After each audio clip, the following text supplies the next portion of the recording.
Continuando, Alzheimer e diabetes, né? Identificação de genes responsáveis por diversas doenças, como diabetes, pode possibilitar no futuro o uso da terapia gênica. Como que você vai corrigir o efeito da mutação? Induzindo mutações nos genes, inserindo cópias extras do alelo, ou mudando esse alelo que tem um erro por um alelo correto. Isto, né? Isso é uma técnica de engenharia genética. Então, a terapia gênica seria um exemplo, né, de engenharia genética para tratamento de doenças. Eu acho que aqui é a mesma coisa que é o que a gente viu há pouco. Ó. Por meio de manipulação genética, uma população de machos recebeu um gene modificado que é letal à prole. Então, quando ele cruza com as fêmeas, transmite o gene que daí não atinge o estágio não passa do estágio larval. Esses mosquitos são transgênicos? Não, porque é dentro do mesmo gênero. São criados em laboratório. Quando liberados no ambiente, irão contribuir com a redução do tamanho das gerações seguintes. Aqui é verdade, são geneticamente modificados, mas não estão resistentes à infecção do vírus.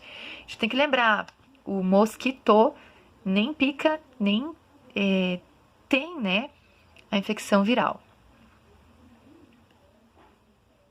Eles não são estéreis, eles continuam sendo férteis, é a prole que não vai render.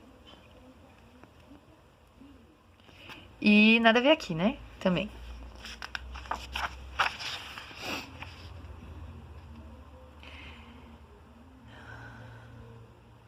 Aqui tá falando sobre primeira rosa do mundo com pimenta para cor azul. E daí lá.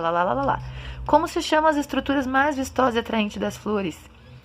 São as pétalas, né, que formam a corola.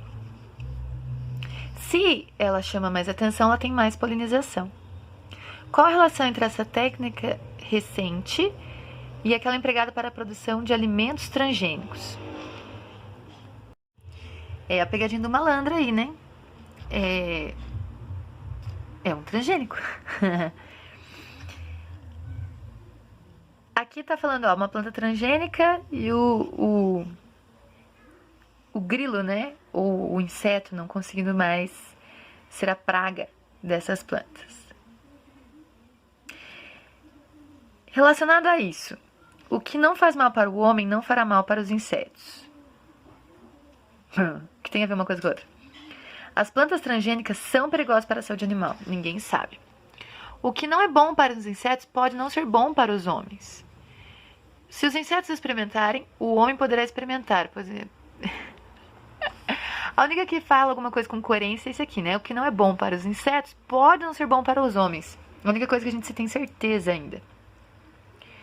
Foram constatados casos de transporte de pólen de espécies de canola para plantas silvestres. Essas passaram a apresentar a característica da canola transgênica. Assim sendo, as espécies de canola são transgênicas, pois expressam genes que incorporam de outras espécies? Sim, por isso que ela é transgênica.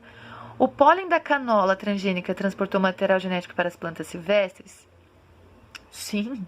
As espécies silvestres incorporaram e expressaram material genético da canola? Sim. O RNA da canola, não. É o DNA, já matou ali. E as ervas passaram a produzir as proteínas, sim. O arroz dourado é uma planta transgênica capaz de produzir quantidades significativas de beta-caroteno. A presença dessa substância torna os grãos amarelados. A ingestão dessa variedade geneticamente modificada, e aí, quando você tem que falar de beta-caroteno, você tem que lembrar que está relacionado à visão. Por isso que dizem que cenoura faz bem para a vista. E é verdade, tá? Embora eu tenha falado ali, parece que meio que tirando sarro, com ironia, mas não. Na 13, os cientistas desenvolveram um estudo com a proteína interleucina, que exerce papel na formação de linfócitos T. A mutação encontrada provoca ativação contínua da proteína. E isso contraria o processo normal de amadurecimento celular, o que leva à proliferação exagerada de linfócitos e ao desenvolvimento da leucemia linfóide aguda. Dos 4 tipos mais comuns de leucemia, a LLA é o tipo mais comum em crianças pequenas.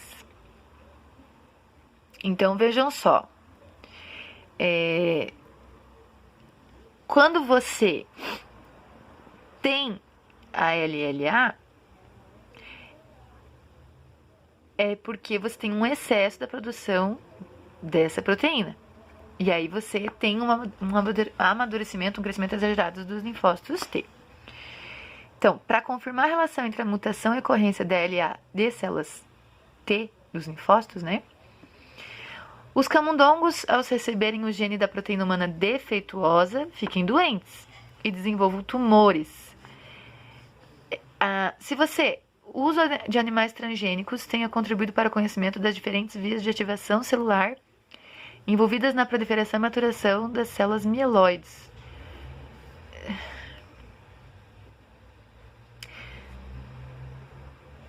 Você não vai estudar isso aqui com o transgene, né? Porque é só expressão proteica, só.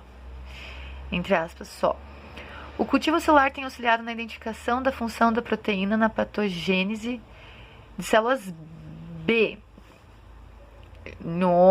Algumas drogas analisadas em ensaios preliminares tenham capacidade de inibir as vias de ativação celular. Também não. Os anticorpos de camundongos produzidos pelos linfócitos T têm capacidade de reconhecer a mutação. Imagina, o anticorpo reconhecer uma mutação gênica, não existe isso. A última. Então, aqui é o transgênico, certo? Aqui tá falando sobre radiação. Aqui não lembro. E aqui é tóxico. E aqui a gente já falou várias vezes, né? Ou pode ser por terapia gênica, ou pode ser melhoramento genético. E aí vocês vão explicar daquela enzima de restrição, da DNA ligase e assim por diante. Deixa eu ver o que fala o que é na 14 ali, aquele símbolo amarelo. Produto infectante. De certa forma, é uma toxicidade, um nível de toxicidade.